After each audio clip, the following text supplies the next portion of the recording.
단 한 번의 잘못된 결정이 한 나라의 디지털 심장을 멈추게 만들었다면 그 심장 위에 쌓아 올린 권력은 과연 얼마나 오래 버틸 수 있을까? 통제를 원했던 한 남자는 결국 혼란을 손에 쥐게 되었고, 지금 그는 자신에게 등을 돌리기 시작한 러시아 젊은 세대와 정면으로 마주하고 있다. 블라디미르 푸틴이 원했던 것은 단순한 권력이 아니었다. 그는 의문조차 허용되지 않는 절대 통제를 원했다. 모스크바에서 상트페테르부르크까지, 대학 강의실에서 블라디보스토크의 은행 계좌까지, 사람들의 숨소리와 걸음걸이, 모든 디지털 흔적을 하나도 빠짐없이 감시하는 거대한 디지털 파놉티콘을 구축하는 것. 이것이 그의 목표였다.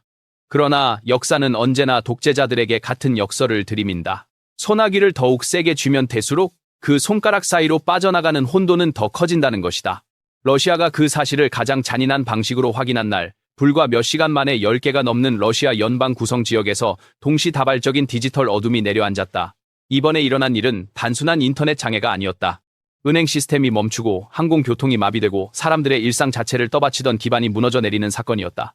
그 중심에는 루도메인 네임 시스템, 즉 러시아 국내 인터넷 주소 체계가 있었다. 사람들은 급히 은행으로 달려갔지만 급여를 확인할 수도 예금을 인출할 수도 없었다. 비행기는 이륙 허가를 받지 못했고 전자상거래는 그대로 멈춰섰다. 이 거대한 디지털 붕괴의 심장부에는 푸틴 정권이 가장 통제하기 어렵고 가장 역동적이며 동시에 가장 분노한 집단이 있었다. 바로 대학생을 중심으로 한 러시아 청년 세대였다. 크렘린은 이들을 디지털 족쇄로 묶어두고 싶어 했다. 그러나 러시아의 젊은이들은 그것이 무엇을 의미하는지 정확히 이해했다. 정권이 내놓은 맥스라는 앱은 표면적으로는 단순한 대학 시간표와 공지 확인용 애플리케이션이었다. 크렘린은 대학생들이 이 앱을 사용하는 것이 교육 개혁이라고 주장했다. 수업 공지와 학사 안내를 통합하는 현대적인 도구라고 포장했고, 설치를 일종의 국가적 의무, 현대화의 상징이라고 홍보했다. 하지만 독립연구자들과 사이버 보안 전문가들이 데이터베이스에 잠입해 확보한 분석 결과는 전혀 다른 진실을 보여주었다. 맥스는 학생들의 도우미가 아니라 주머니 속에 들어온 새로운 형태의 정보기관 요원과 다름없었다. 소스코드 분석 결과, 이 앱은 단순히 성적과 출결 같은 학사 정보만 수집하는 것이 아니었다. 사용자의 위치 정보, 마이크 접근 권한, 연락처 목록, 심지어 다른 암호화 메신저 앱의 메타데이터까지 광범위하게 긁어가는 기능이 숨겨져 있었다. 이는 러시아 청년들, 잠재적인 군입대 대상자들, 그리고 정권의 비판적인 생각을 가진 이들의 목록을 디지털로 구축하기 위한 대규모 데이터 수집 작전이었다. 맥스는 사실상 디지털 병적부였다. 북쪽 국경을 연상시키는 전체주의식 통제장치이자 최전선으로 이어지는 디지털 족쇄였다.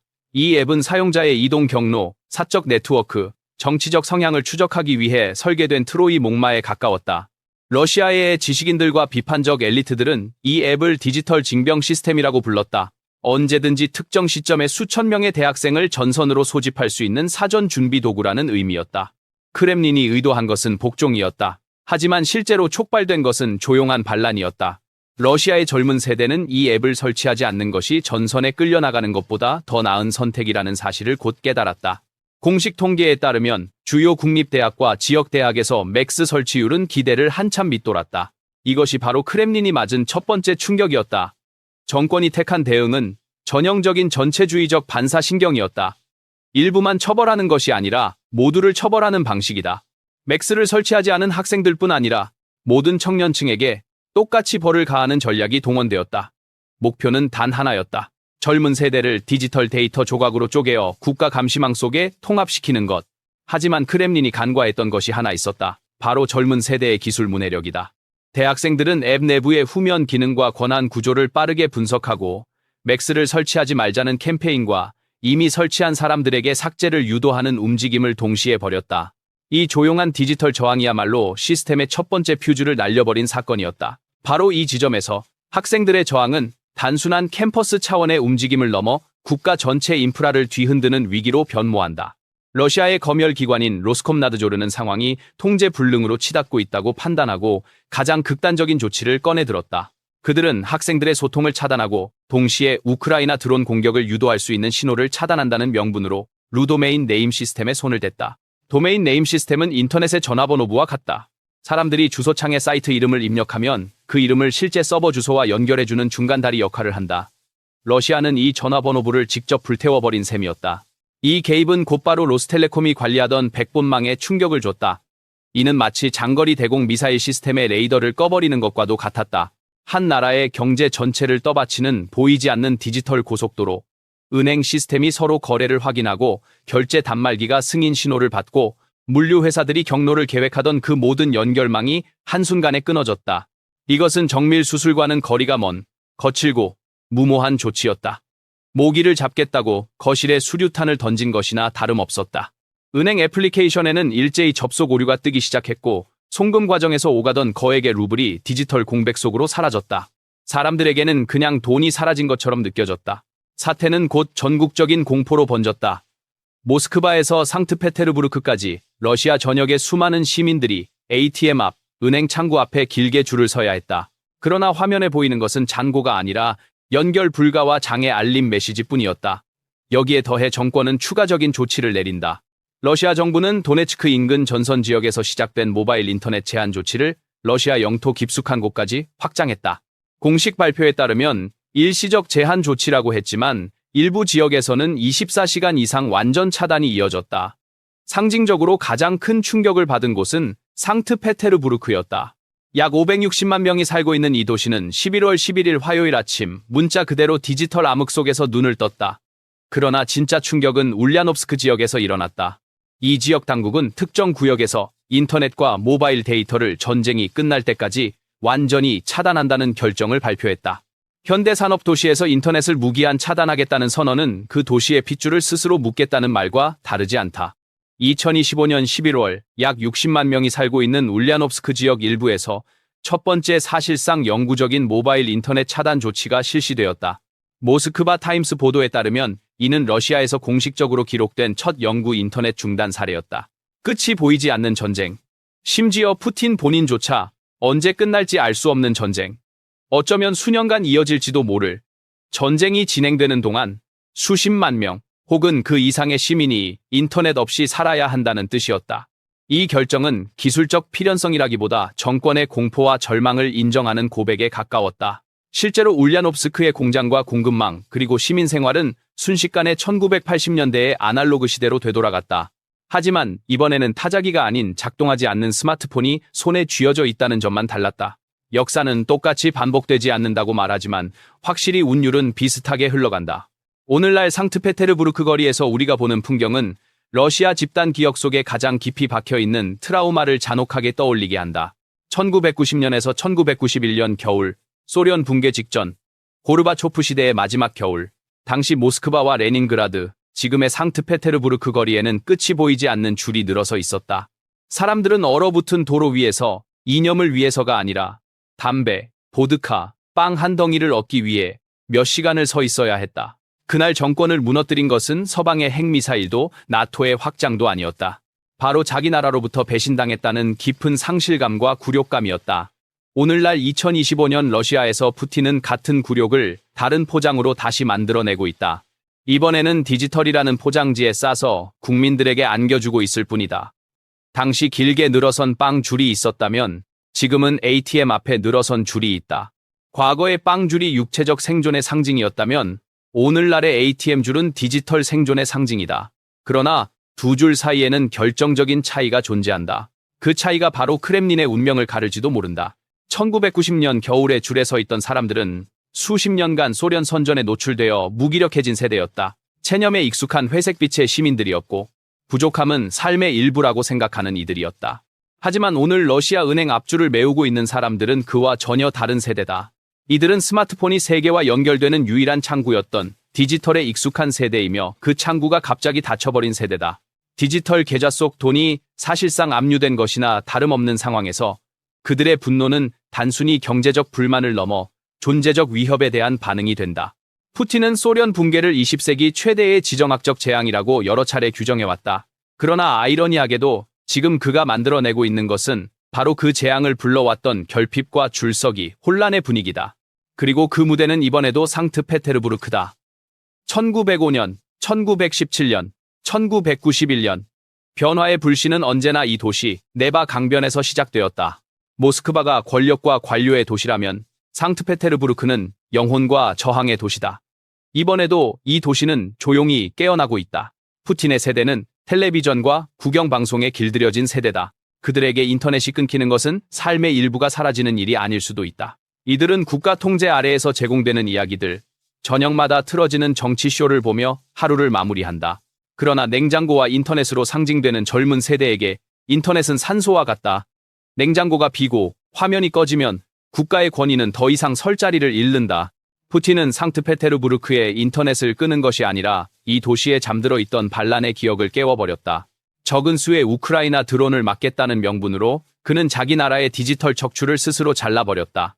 이것은 단순한 기술적 실수가 아니라 국가가 자기 국민을 향해 선포한 디지털 전쟁이었다. 푸틴은 집권 내내 두 가지를 가장 큰 위협으로 여겨왔다. 서방이 지원하는 정치적 야권 세력, 그리고 조직력과 기술력을 동시에 갖춘 젊은 세대다. 그래서 그는 야권 지도자를 감옥에 가두고 반복해서 텔레그램을 차단하려 했으며 이제는 대학생 전체를 자신의 감시망 안에 가두기 위해 가장 무모한 수를 던졌다. 맥스 앱은 바로 그 수의 핵심이었다.